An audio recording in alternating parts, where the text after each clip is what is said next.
تو یہی جولائی کے دن تھے، میں گاڑی میں بیٹھا ہوا، شیشہ اس کا چڑھا ہوا تھا اور میں جا رہا تھا، تو میں نے اپنے بائیں طرف سے ایک جماعت کو گزرتے ہوئے دیکھا۔ مجھے کچھ اس طرح پتا تھا کہ یہ کچھ ایک جماعت ہے جو لوگوں کو مسجد کی طرف لے جاتی ہے اور وہ تنگ ونگ کرتی ہے، لوگوں کو گھروں سے نکال لیتی ہے، تو لوگ اس جماعت سے بھاگتے پھرتے ہیں۔ کچھ ایسا سنا تھا میں نے، کوئی ایک ایسی جماعت ہے۔ تو میرے دل میں یہ خیال آیا کہ دیکھو تم تو آرام سے گھر میں بیٹھے ہوئے ہو، گاڑی میں بیٹھے ہوئے ہو، اور یہ دیکھو یہ بیچارے لوگوں کو نماز کی طرف، اللہ کی طرف بلا رہے ہیں، اور ان کے کپڑے بالکل بھیگے ہوئے تھے پسینے سے، اور تم ان کے بارے میں غلط سوچ رہے ہو۔ ایسا نہ ہو کہ آگے جا کے تمہاری گاڑی بچے گئی۔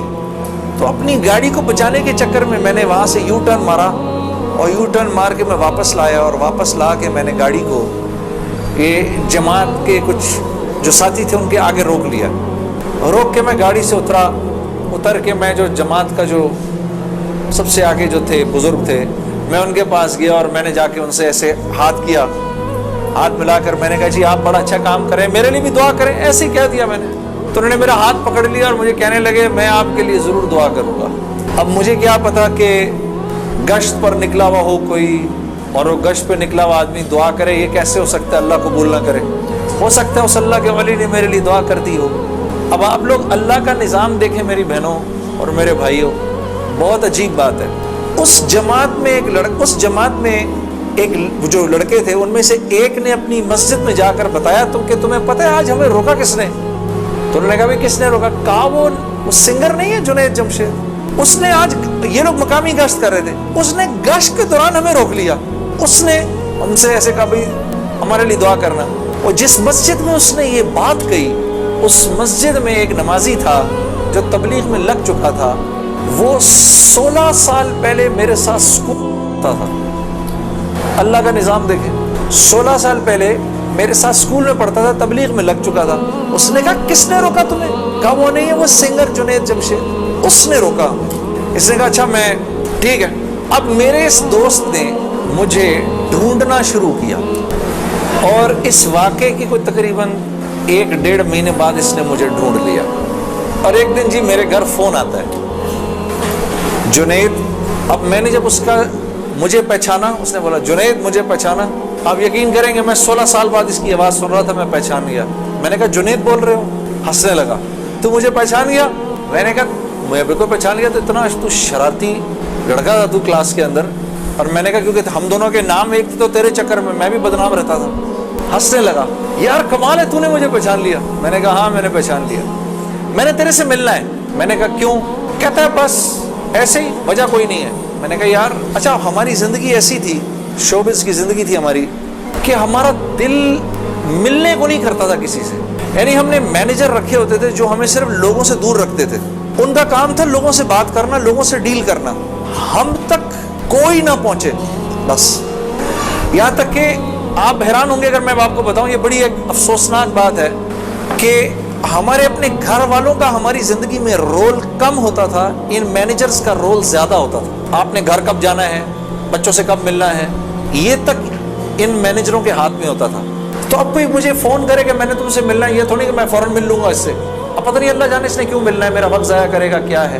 تو میں نے جنید غنی سے کہا کہ یار بغیر وجہ کے کیوں ملنا ہے تمہیں؟ بس ایسے ہی۔ میں نے کہا انشاءاللہ دیکھو پھر چلو اللہ نے کبھی موقع دیا تو ملیں گے۔ کڑک میں نے فون بند کر دیا، ہمیں تو عادت تھی فون بند کرنے کی۔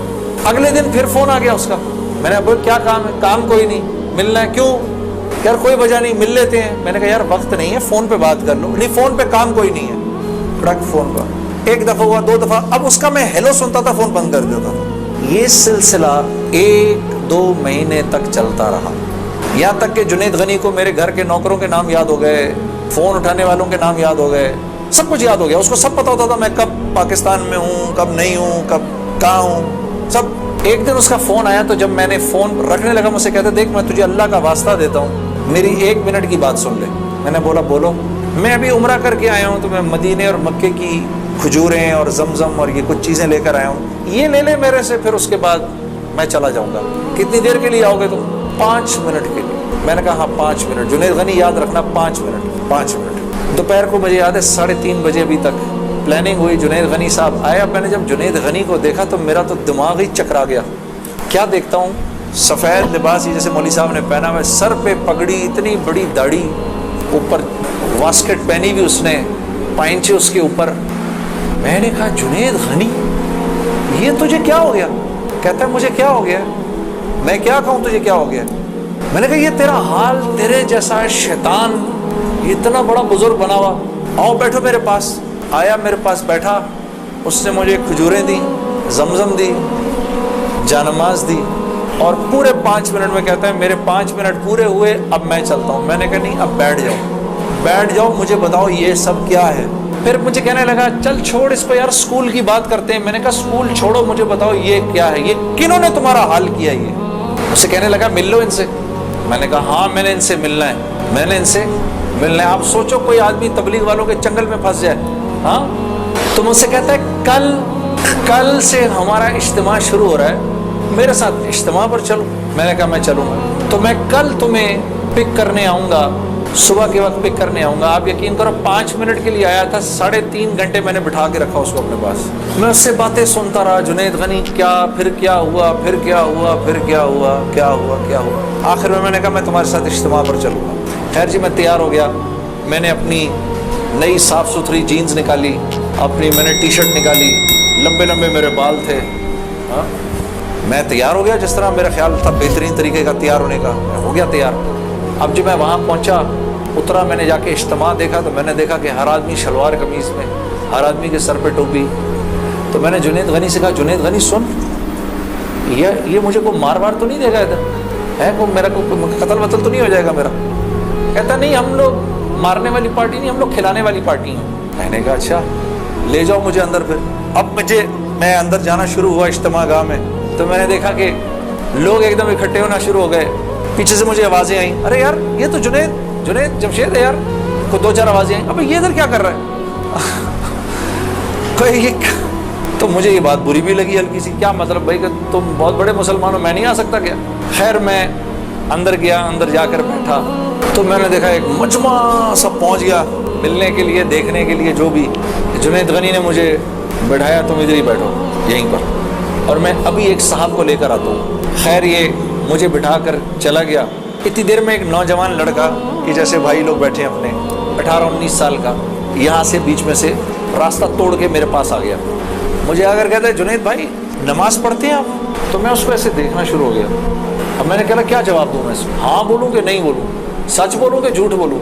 میں دیکھتا رہا, اس کو دیکھتا رہا, لیکن اندر ہی اندر نا مجھے غصہ آنا شروع ہو گیا کہ اب یہاں یہ ہوگا, اگلا پوچھے گا آپ قرآن پڑھتے ہیں کہ نہیں پڑھتے ہیں, پھر اگلا پوچھے گا آپ روزے رکھتے ہیں نہیں رکھتے ہیں, آپ نے حج کر لیا, مطلب یہاں اب میری کیا اب یہاں پر کیریکٹر اسیسینیشن ہوگی کیا؟ میں ابھی یہاں پر کیریکٹر اسیسینیشن کروانے آیا ہوں, اپنی کردار کشی کروانے آیا ہوں میں یہاں پر. تو میں نے وہ لڑکا جو ساتھ بیٹھا تھا, میں نے کہا یار اس کو بولو جنید غنی کو, یہ مجھے غلط جگہ لے آیا, وہ میں یہاں سے جا رہا ہوں ابھی. وہ بھاگا گیا اس کے پیچھے, اس کو لے کر آیا. جنید غنی نے کہا کیا ہو گیا یار جنید, کیا ہو گیا؟ میں نے کہا یار کچھ نہیں. تو وہ کہتا ہے یہ ابھی ایک لڑکے نے آگے پوچھا تھا ان سے آپ نماز پڑھتے ہیں نہیں پڑھتے ہیں؟ تو جنید غنی نے کہا تو نے اس لڑکے کو آنے کیوں دیا؟ اتنا غصے ہوا وہ اس پہ. میں نے جنید غنی کو ٹھنڈا کیا, میں خود بھی تھوڑا ٹھنڈا ہوا. میں نے کہا یار کیوں ناراض ہوتا ہے, وہ لڑکا بات تو صحیح کر رہا تھا نا کہ نماز پڑھنی تو چاہیے مجھے. تو اس نے جو جملہ بولا نا مجھے, وہ مجھے آج تک یاد ہے.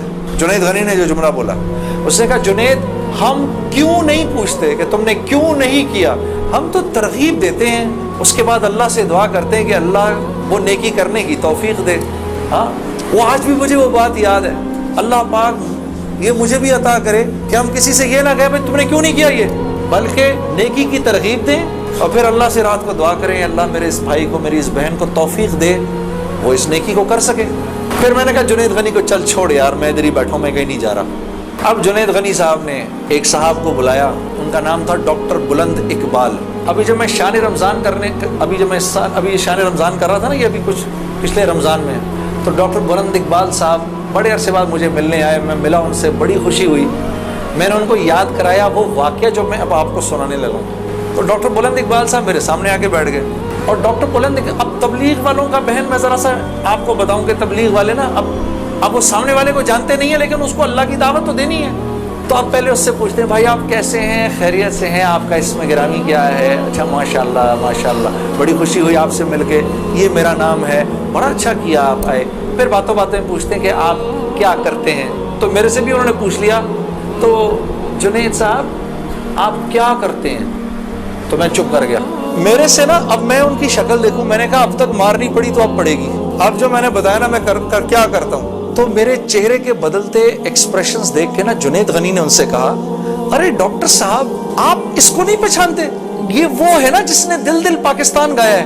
ڈاکٹر صاحب کہتے ہیں ارے واہ واہ واہ واہ واہ واہ واہ واہ, مسلمان کی تو شان ہی یہی ہے, جس کام کو کرتے آگے بڑھ جاتا ہے. میں نے کہا یہ آدمی ٹھیک آدمی ہے,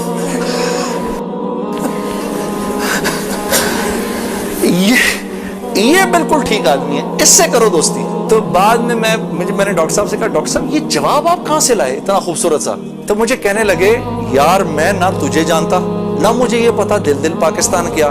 تو جب اس نے بولا نا کہ اس نے دل دل پاکستان کہا ہے تو میں نے کہا واہ واہ واہ واہ, اور میں دل میں دعا کروں یا اللہ جلدی سے صحیح جواب میرے ذہن میں ڈال, جلدی سے صحیح بات ڈال میرے ذہن میں. تو میں نے فٹ کہہ دیا. اور یہ بات میرے دوستو ہے بھی سچ کہ مسلمان کی شان یہ ہے, مسلمان جس کام کو کرتا ہے نا مسلمان اس کام میں آگے بڑھ جاتا ہے. ساری دنیا میں جن کاموں کو آپ برا کام سمجھتے ہیں نا کہ یہ برے کام ہیں, ان برے کاموں کو بھی اگر کبھی کسی مسلمان نے کیا نا تو یقین کرو غیروں سے بھی زیادہ کیا.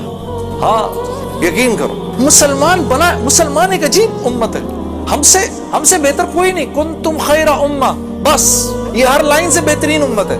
جس کو اللہ ہی کہہ دے تم بہترین ہو تو پھر ہمیں دوسروں سے پوچھنے کی کیا ضرورت ہے کہ ہم اچھے ہیں کہ برے ہیں. ہاں اب میں پورا دن ڈاکٹر بلند اقبال صاحب کے ساتھ پھرتا رہا. اور جب دن کا آخر آیا تو جنید غنی نے مجھے کہا کہ چل میں تجھے اب گھر چھوڑ دوں. میں نے کہا گھر تو مجھے چھوڑ دو لیکن یہ بسترے کیا ہیں, یہ جو بسترے لگے ہوئے ہیں, کہا یہ رات کو لوگ یہاں سوئیں گے. میں نے کہا اور یہ جو بزرگ حضرات ہیں یہ بھی ادھر ہی سوئیں گے. میں نے کہا یار میں تو ان سے زیادہ فٹ آدمی ہوں, اگر یہ بوڑھے لوگ ادھر سو سکتے ہیں تو میں بھی سو سکتا ہوں. تو اس نے کہا یار نور اللہ نور, تیرے لیے بھی بسترا لگا دیتے ہیں. میں بھی سو گیا ادھر ہی اس رات کو. وہ شاید زندگی کی پہلی دفعہ زندگی میں رات کو تہجد کی نماز پڑھی, اٹھا دیا اس نے بیچ میں. تو ایک دن گزرا, دوسرا دن گزرا, تیسرے دن مولوی طارق جمیل صاحب کا بیان تھا. اب مجھے تو نہیں پتا یہ کون ہے. ہاں جب مولوی صاحب نے بیان کیا تو میں نے جنید غنی سے کہا یار بڑے اچھے بیان تھے یہ سارے تیرے بزرگ, یہ کون آدمی ہے؟ کہنے لگا یار یہ ہیں ہمارے ایک مولانا. میں نے کہا یار میں نے ان سے ملنا ہے. کہتا یار ان سے نہیں مل سکتا کوئی. میں نے کہا بھائی میں اس ملک کے صدر سے بھی مل سکتا ہوں اور اس ملک کے پرائم منسٹر سے بھی مل سکتا ہوں, یہ مولوی سے ملنا کیا مشکل ہے. خیر جی ہم پورے مجمع میں سے نکلے دونوں, کرتے کرتے کرتے وہ پیچھے حضرات کے ٹینٹس لگے ہوئے تھے. کرنگی میں ہوا تھا یہ کراچی کا اجتماع. میں اور یہ بات کر رہا ہوں 1997 سپٹمبر 1997, 3 سپٹمبر مجھے ابھی تک یاد ہے, میری سالگرہ تھی 3 سپٹمبر 1997. عمر بھی بتا دوں میری کیا ہو گئی تھی, معلوم ہے سب آپ کو, سب کو پتہ چلے گا 50 سال کا تو ہو ہی گیا ہوں نا میں. اب کیا ڈرنا, جو 50 سال کا بندہ ہو جائے کیا عمر چھپایا مجھے. خیر تو میں جب ادھر پہنچا تو وہاں پر ایک لڑکا ایسے ڈنڈا لے کر کھڑا ہوا مولوی صاحب کے کمرے کے باہر. تو مجھے دیکھ کر وہ مسکرانے لگا, جنید بھائی آپ ادھر کیا کر رہے ہیں؟ اب مجھے 3 دن تو گزر گئے تھے. میں نے کہا کیوں بھائی, میں کیوں نہیں آ سکتا ادھر, تو بڑا مسلمان ہے میرے سے. ہنسنے لگا نہیں وہ میں نہیں کہہ رہا, میں آپ کو دیکھ کے تھوڑا حیران ہو گیا, کیا کام ہے, میں آپ کا بڑا فین ہوں. میں نے کہا اچھا. تو میں نے کہا کہ مجھے یہ جو تھے نا مولانا طارق جمیل ان سے ملنا ہے. کہ یار جنید بھائی ان سے تو ملنے کی کسی کو اجازت نہیں ہے. میں نے کہا تم جا کر بتاؤ تو صحیح کہ میں نے ملنا ہے. اچھا میں کچھ کرتا ہوں. خیر وہ اندر گیا, اس نے اندر جا کر کہا کہ آپ آئیں اندر. تو میرا دوست جنید غنی مجھے لے گیا. آپ یقین کرو میں نے مولوی طارق جمیل صاحب کو زندگی میں کبھی اکیلے بیٹھے نہیں دیکھا. وہ اللہ نے شاید اس دن ملوانا تھا یا بات کروانی تھی, اکیلے بیٹھے ہوئے تھے خیمے میں اپنے. جنید غنی نے جا کر اندر کہا مولانا میرا ایک دوست ہے جنید جمشید, وہ آپ سے ملنا چاہتا ہے. مولانا نے کہا کون جنید جمشید؟ میں باہر کھڑا حیران ہو گیا, ان کو کیسے پتا میں کون ہوں؟ اندر بھیجو اس کو, اندر بھیجو. مجھے بلایا اندر اور جنید غنی کو کہا تم باہر جاؤ, تم باہر انتظار کرو. وہ باہر چلا گیا. یہ نوجوان جیسے بیٹھے ایسے جا کے میں مولوی صاحب کے سامنے بیٹھ گیا اور مجھے ایسے تیز نظروں سے انہوں نے دیکھنا شروع کر دیا. میں نے کہا آپ مجھے ایسے کیوں دیکھ رہے ہیں؟ کہتے ہیں میں تجھے نہیں دیکھ رہا, میں تو اللہ کی شان دیکھ رہا ہوں. میں نے کہا جی کیا مطلب؟ کہا تیرے بڑے بڑے بورڈ لگے ہیں فیصل آباد کے اندر,